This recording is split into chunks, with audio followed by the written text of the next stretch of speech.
Welcome to சிவிக்குட்டி channel. இன்றைக்கி Kanyakumari special வெறுங்கறி, வெறுங்குழம்பு, தேங்காய் குழம்பு, இப்படி பல விதமாக சொல்லுவாங்க. இந்த குழம்பு இதுதான் செய்ய போகிறேன். இந்த சேனலை இப்போ தான் முதன்முறையாக பார்க்குறீங்கன்னா லைக் பண்ணுங்கள், ஷேர் பண்ணுங்கள், கமெண்ட் பண்ணுங்கள், முக்கியமாக சப்ஸ்கிரைப் பண்ணுங்கள்.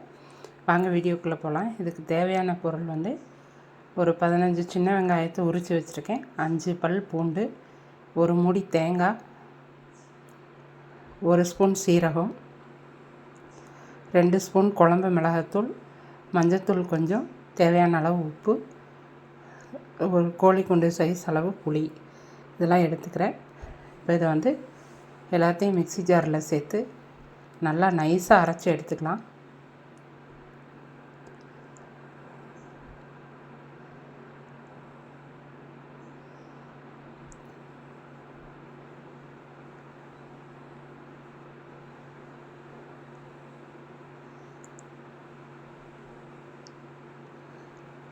இப்போ தாளிச்சுக்கலாம். தாளிக்க வேண்டியதில் ஃபஸ்ட்டு ஒரு கடாயை வச்சு அப்படியே அரைச்ச விழுதை ஊற்றி நல்லா வதக்கி விட்டுக்கலாம். கொஞ்சமாக தண்ணி சேர்த்து நல்லா இந்த அரைச்ச கலவையை வதக்கிக்கலாம். எண்ணெயில் நல்லா வதங்கிருச்சுன்னா பச்சை வாசம் போயிடும். அதுக்கப்புறமா தேவையான அளவு தண்ணி சேர்த்துக்கலாம். தாளிக்கிறது கடைசியாக தாளித்து கொட்டிக்கலாம். இப்போ நல்லா கொதி வந்ததுக்கப்புறமா தேவையான அளவு தண்ணி சேர்த்துக்கலாம். இந்த வெறும் குழம்பு கொஞ்சம் தண்ணியாட்டம் இருந்தால் தான் நல்லாயிருக்கும். அதனால் கெட்டியாக இல்லாமல் தண்ணியாக வச்சுக்கலாம். காய்கறி இல்லாத நேரத்தில் என்ன குழம்பு வைக்கிறது அப்படிங்கிற ஒரு சந்தேகம் இருக்கிற நேரத்தில் டக்குன்னு இப்படி சும்மா ஒரு 5 நிமிஷத்தில் செஞ்சு சாப்பிட்றலாம். எங்கேயாவது வெளியில் போயிட்டு வரும்போது டக்குன்னு செய்கிறதுக்கு இந்த குழம்பு ஈஸியான குழம்பு. இப்போ குழம்பு நல்லா கொதி வருது. ஒரு 5 நிமிஷம் நல்லா கொதிச்சிச்சுன்னா குழம்பு ரெடி ஆயிரும். நல்லா கலந்து விட்டுட்டு ஒரு 5 நிமிஷம் கொதிக்க விட்டுருவோம்.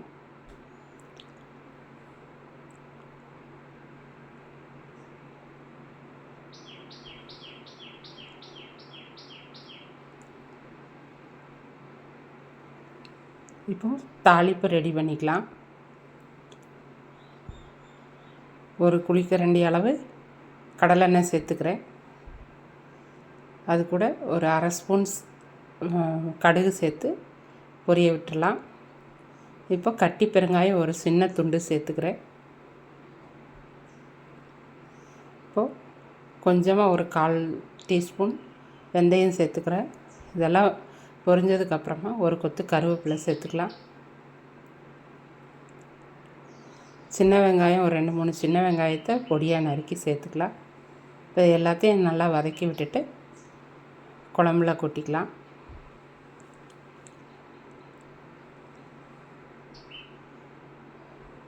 இது குழம்புல சேர்த்துட்டு அடுப்பை ஆஃப் பண்ணிடுவோம். புளி தேங்காயெல்லாம் இருக்கிறதுனால கொஞ்சம் கெட்டிப்படும்.